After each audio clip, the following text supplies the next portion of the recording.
नमस्कार। हमने समेटा है साहित्य के हिस्सों को, मेरे आपके मन की कहते किस्सों को। मैं हूँ ममता सिंह देवा और आपके समक्ष उपस्थित हूँ लेकर श्री जयशंकर प्रसाद जी की कहानी, जिसका शीर्षक है देवरथ। 2-3 रेखाएं भाल पर, काली पुतलियों के समीप मोटी और काली बरौनियों का घेरा, घनी आपस में मिली रहने वाली भवें और नासापुट के नीचे हल्की हल्की हरियाली उस तापसी के गोरे मुख पर सबल अभिव्यक्ति की प्रेरणा प्रकट करती थी। यौवन काशाय से कहीं छिप सकता है? संसार को दुखपूर्ण समझकर ही तो वह संग की शरण में आई थी। उसके आशापूर्ण हृदय पर कितनी ही ठोकरें लगी थी, तब भी यौवन ने साथ न छोड़ा। भिक्षुकी बनकर भी वह शांति न पा सकी थी।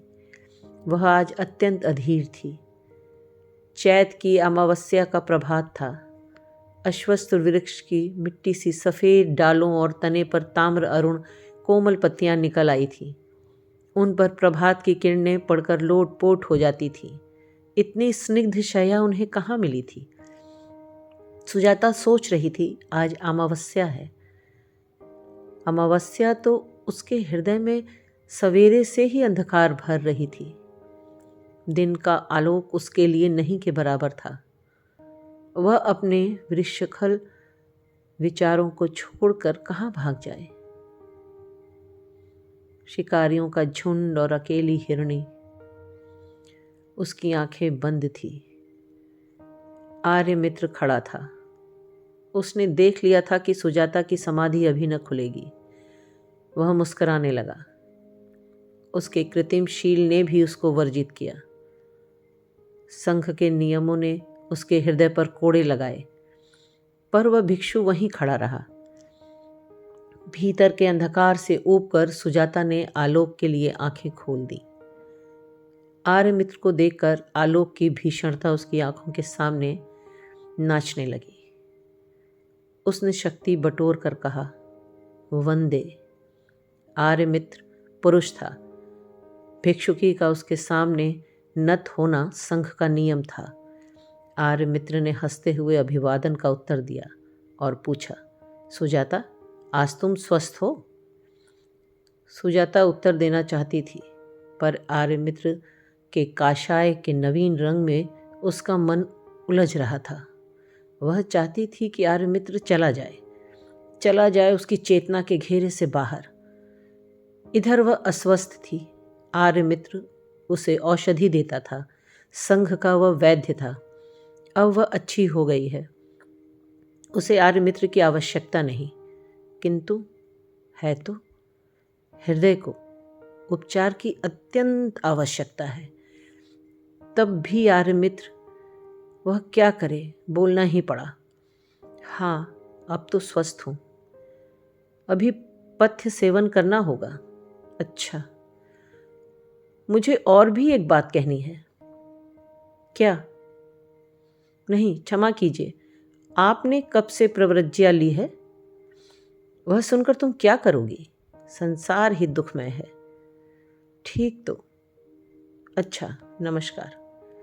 आर्यमित्र चला गया, किंतु उसके जाने से जो आंदोलन आलोक तरंग में उठा, उसी में सुजाता झूमने लगी थी। उसे मालूम नहीं कब से महास्थविर उसके समीप खड़े थे। समुद्र का कोलाहल कुछ सुनने नहीं देता था। संध्या धीरे धीरे विस्तृत नील जलराशि पर उतर रही थी। तरंगों पर तरंगे बिखर कर चूर हो रही थी। सुजाता बालुका की शीतल वेदी पर बैठी हुई अपलक आंखों से उस क्षणिकता का अनुभव कर रही थी, किंतु नीलांबुद्धि का महान संसार किसी वास्तविकता की ओर संकेत कर रहा था। सत्ता की संपूर्णता धुंधली संध्या में मूर्तिमान हो रही थी। सुजाता बोल उठी, जीवन सत्य है, संवेदन सत्य है। आत्मा के आलोक में अंधकार कुछ नहीं है। सुजाता, यह क्या कह रही हो? पीछे से आर्यमित्र ने कहा। कौन? आर्यमित्र? मैं भिक्षुणी क्यों हुई आर्यमित्र? व्यर्थ सुजाता, मैंने अमावस्या की गंभीर रजनी में संघ के सम्मुख पापी होना स्वीकार कर लिया है। अपने कृत्रिम शील के आवरण में सुरक्षित नहीं रह सका। मैंने महास्थविर से कह दिया है कि संघमित्र का पुत्र आर्यमित्र सांसारिक विभूतियों की उपेक्षा नहीं कर सकता। कई पुरुषों की सज्जित महाऔषधियां, कलिंग के राजवैद्य पद का सम्मान सहज में छोड़ा नहीं जा सकता। मैं केवल सुजाता के लिए ही भिक्षुक बना था। उसी का पता लगाने के लिए मैं इस नील विहार में आया था। वह मेरी वाग्दत्ता भावी पत्नी है। किंतु आर्यमित्र, तुमने विलंब किया। मैं तुम्हारी पत्नी न हो सकूंगी। सुजाता ने बीच में ही रोक कर कहा। क्यों सुजाता, यह काशाय क्या श्रृंखला है? फेंक दो इसे। वाराणसी के स्वर्ण खचित वसन ही तुम्हारे परिधान के लिए उपयुक्त हैं।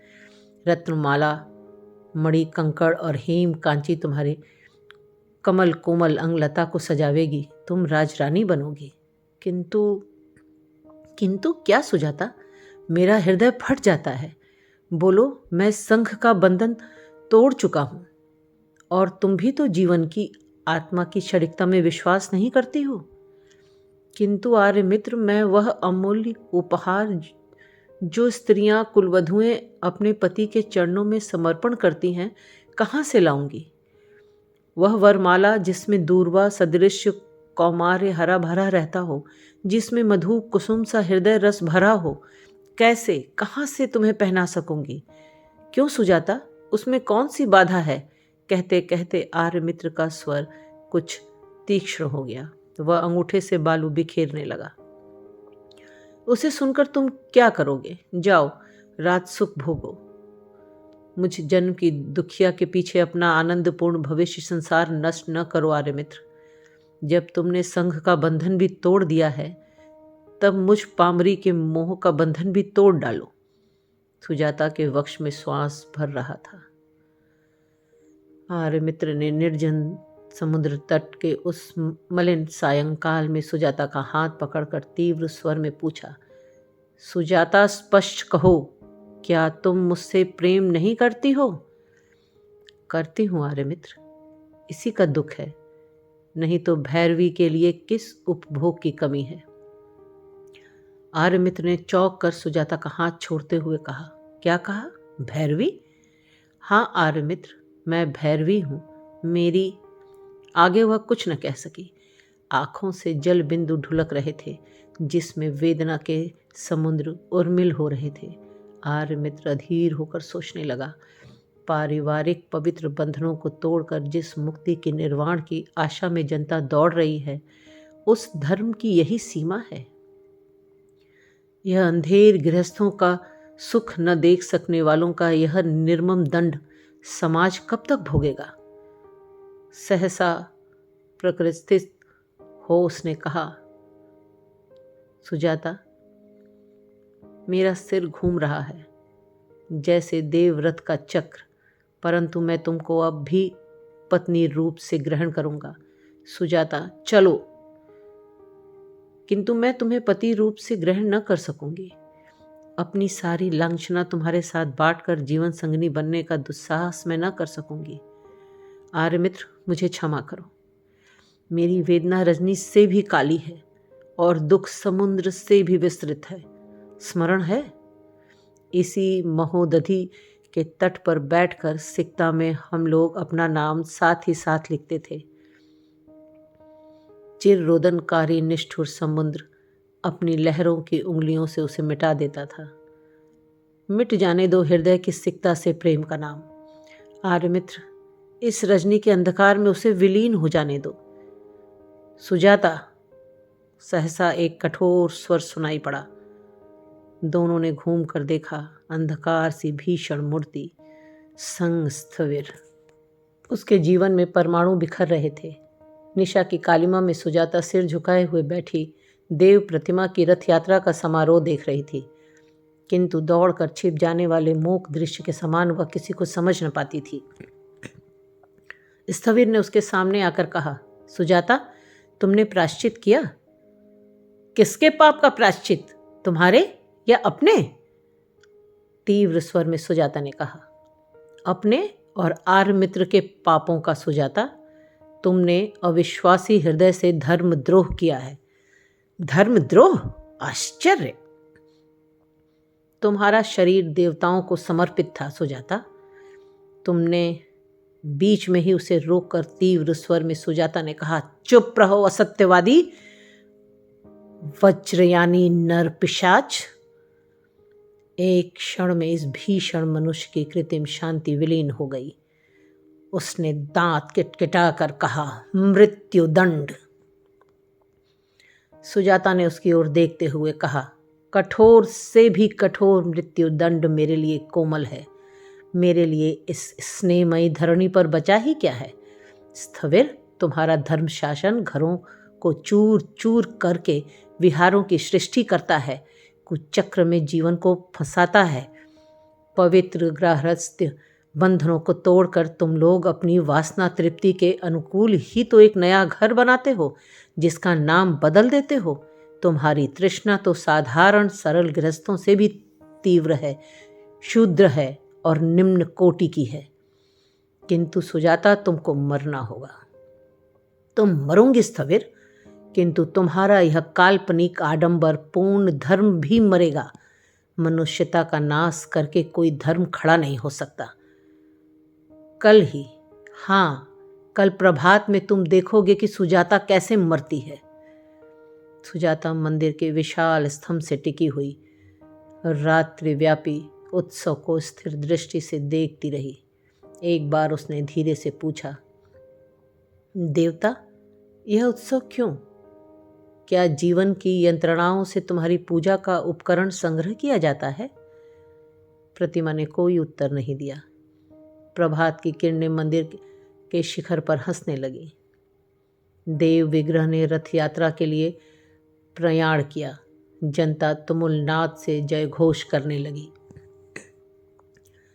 सुजाता ने देखा, पुजारियों के दल में कौशय वसन पहने हुए आर्यमित्र भी भक्ति भाव से चल रहा था।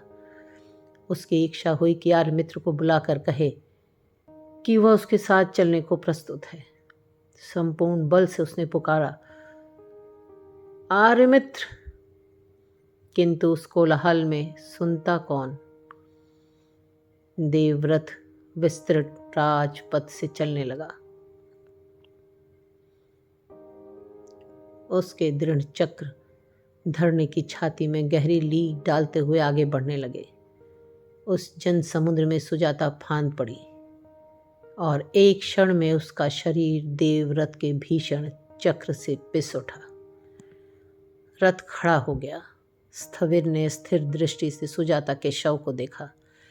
अभी वह कुछ बोलना ही चाहता था कि दर्शकों और पुजारियों का दल काला पहाड़ चिल्लाता हुआ इधर उधर भागने लगा। धूल की घटा में बर्छियों की बिजलियां चमकने लगी।